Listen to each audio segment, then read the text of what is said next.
Hi. So the topic of today is the serpent's strategy. We're going to look at Genesis chapter 3, verses 1 through 7.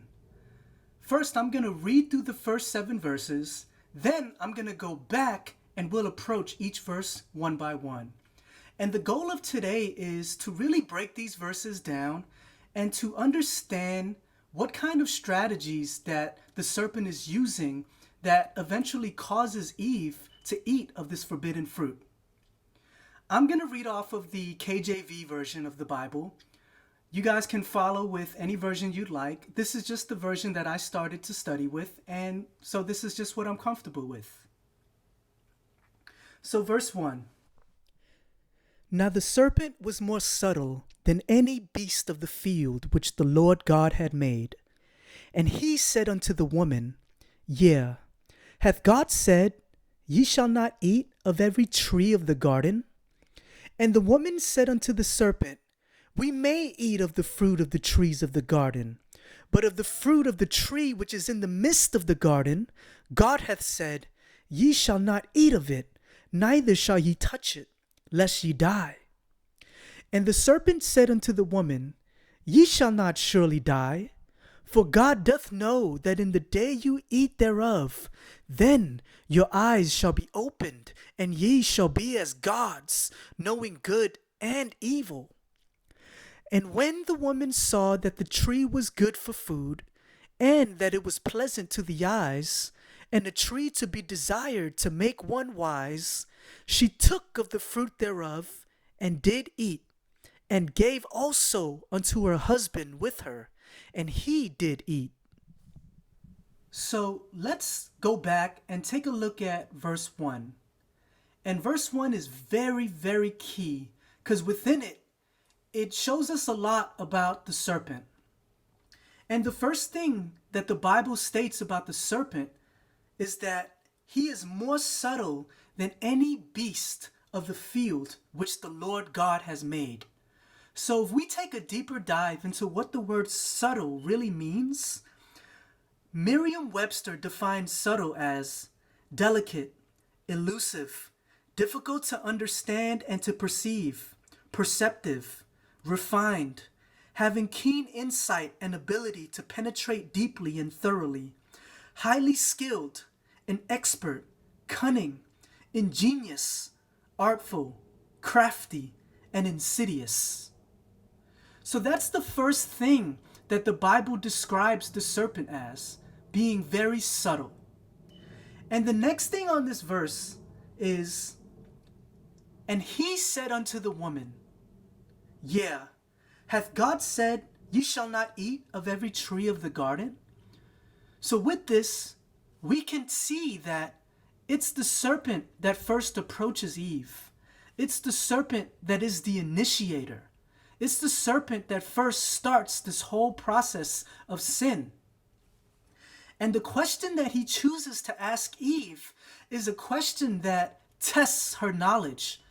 Not only does it test her knowledge, but it verifies to the serpent where she stands in regards to the command that God gave her. So he said unto the woman, Yea, hath God said, Ye shall not eat of every tree of the garden? So not only does he approaches her, but he asks her a question in a way where he flips the truth and he twists it in a way where if Eve didn't know the truth, she would have been confused. But Eve did respond back. And in verses 2 to 3, she states, We may eat of the fruit of the trees of the garden, but of the fruit of the tree which is in the midst of the garden, God hath said, Ye shall not eat of it, neither shall ye touch it, lest ye die. So Eve knew exactly what God commanded her to do, or in this case, not to do. So the serpent came to her and he flipped the question around and stated, Did God really say you shouldn't eat of every tree of the garden? And then Eve responded back saying, Whoa, whoa, whoa. He didn't say you can't eat of every tree. He only said you can't eat of the tree in the middle. So here, Eve confirms that she knows the command of God. And the serpent responds back to Eve by saying, "You shall not surely die, for God does know that in the day ye eat thereof, then your eyes shall be opened, and ye shall be as gods, knowing good and evil." So let's kind of look at his response to Eve once she confirmed to him that she indeed knew the commands of God and the consequences of breaking this command. We can see that the serpent tries to desensitize the severity of this command. He starts to tell her all the good things that'll happen by committing this sin. He starts to tell her of all the benefits that she will receive. So let's highlight, you shall not surely die. Your eyes shall be opened. You shall be as gods. You will know good and evil. So again, he highlights all the benefits that she'll receive once she breaks this command of God. Now let's move on to verse 6. And when the woman saw that the tree was good for food, and that it was pleasant to the eyes, and a tree to be desired to make one wise, she took of the fruit thereof, and did eat, and gave also to her husband with her, and he did eat. So I believe personally that there had to have been a time gap between verses 5 and 6, because prior to this verse, Eve was very firm in the command of God. She even restated back to the serpent what God's command was, and even what the consequences of breaking this command was. So here verse 6 starts off by saying, "And when the woman saw that the tree was good for food, she took of the fruit thereof and did eat."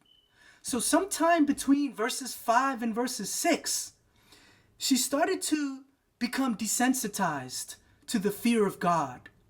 She started to believe what the serpent was telling her. She started to envision herself having all of this wisdom, having all of this knowledge, and being like God. She started to really allow the words of the serpent to seep into her mind and unfortunately into her heart, that she started to change her position in which she viewed sinning against God.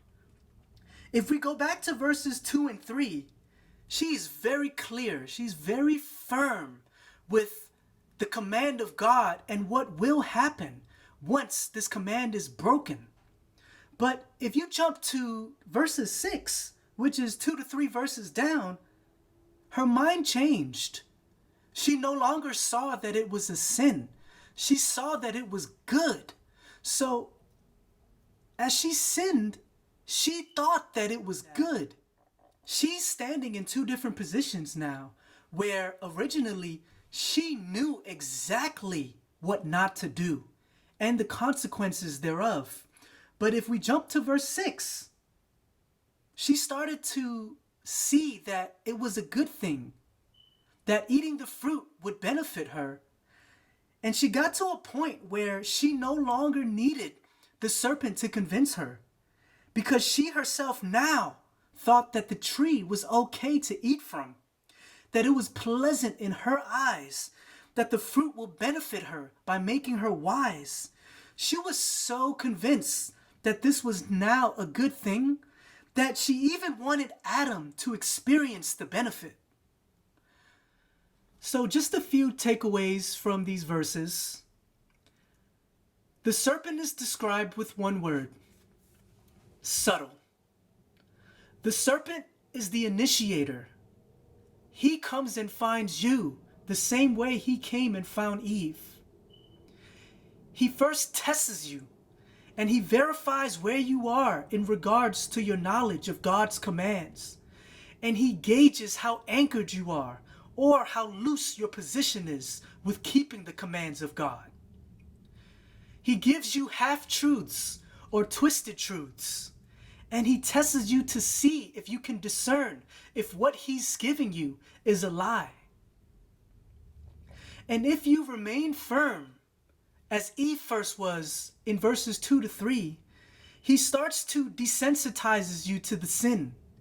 He starts to give you the benefits, and he starts to give you all the ways in which it'll improve you, and how it'll make you wiser, and how it'll make you more powerful and stronger and smarter. What you first thought was sin and what you dared not to do, you slowly start to see that it's actually a good thing. So this is the subtlety of the serpent. This is the strategy of the serpent. He attacks your mind. He manipulates your heart. He desensitizes you to evil. He causes you to lust and to act on your lust. And he reduces your fear of God. So let's close this out with a few questions for us all to think on.